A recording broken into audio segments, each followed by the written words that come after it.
What happens when a military operation goes beyond the battlefield and into the realm of scorched earth policy? This isn't just about war. This is about erasure.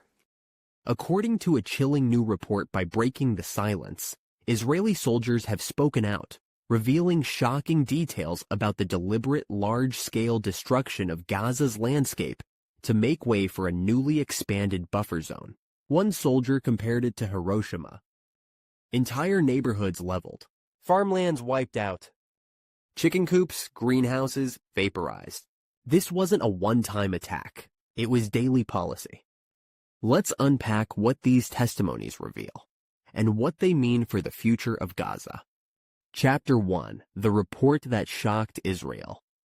Breaking the Silence, an organization of former Israeli combat soldiers, just published a series of anonymous testimonies from IDF troops who served in Gaza. What they describe isn't a battlefield.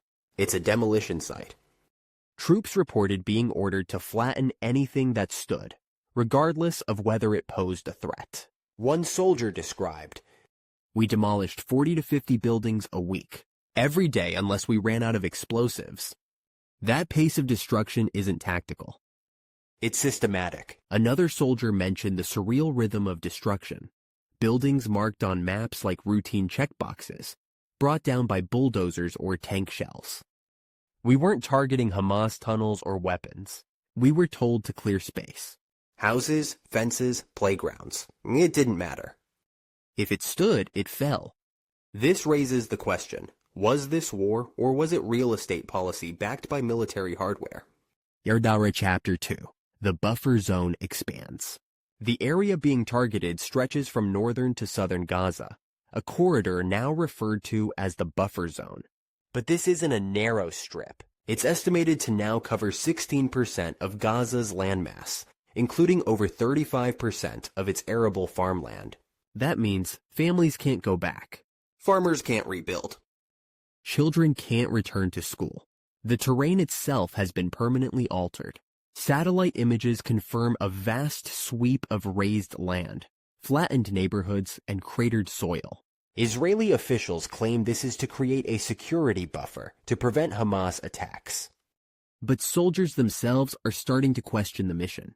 Some IDF troops reportedly asked commanders whether anyone would be allowed to return after the conflict.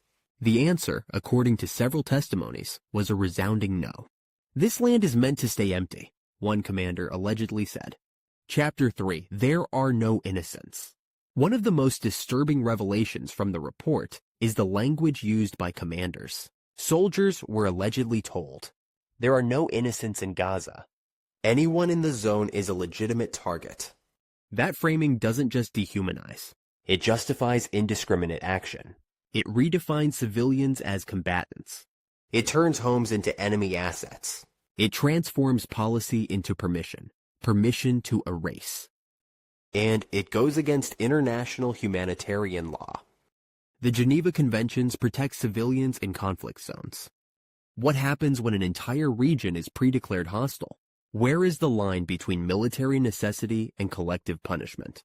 Chapter 4. Nothing but a pile of rubble. One commander is quoted as saying, "Our job was to conquer and clear. Leave nothing but a pile of rubble behind." Soldiers described if the intent is to make the land uninhabitable, to permanently prevent Palestinian return, then this isn't just destruction. It's displacement by design. And it raises hard questions. Is this about security? Or is it about reshaping Gaza's map? Some analysts suggest this tactic echoes older doctrines of territorial deterrence, where denying enemy access means denying civilian presence too. But who defines who the enemy is? Chapter 5. The Echoes of Hiroshima. One soldier's comment stood out above all. It looked like Hiroshima. Like an atomic bomb hit the place. The comparison is stark and controversial, but it's not hyperbole. If large swaths of Gaza are reduced to rubble and the land itself is rendered useless, what future remains for its people? What does recovery look like in a place that's been systematically stripped of shelter, sustenance, and soil? The Hiroshima analogy isn't about scale. It's about intentional devastation. And that intent if true, carries profound moral weight. Chapter 6. The Global Response, or Lack Thereof. So far, international reaction to this report has been muted. Human rights groups have raised alarms, but state actors remain cautious. The destruction of Gaza's buffer zone isn't framed as a war crime. It's framed as policy. The danger of normalization is real. If the world accepts this kind of military zoning as standard, what stops it from happening elsewhere? Who's next? Where does the precedent lead? And how many places must be reduced to ash before global lines are drawn? Chapter 7. What's next for Gaza? Gaza isn't just a war zone. It's a living, breathing society that's being systematically dismantled. These testimonies show us a dark future, where farmland becomes no man's land, where schools are bulldozed in peacetime, where destruction is not a tactic, but a doctrine. Rebuilding isn't just about money. It's about trust. And right now, Gaza has none. One soldier reflected. I wonder if history will remember what we did here.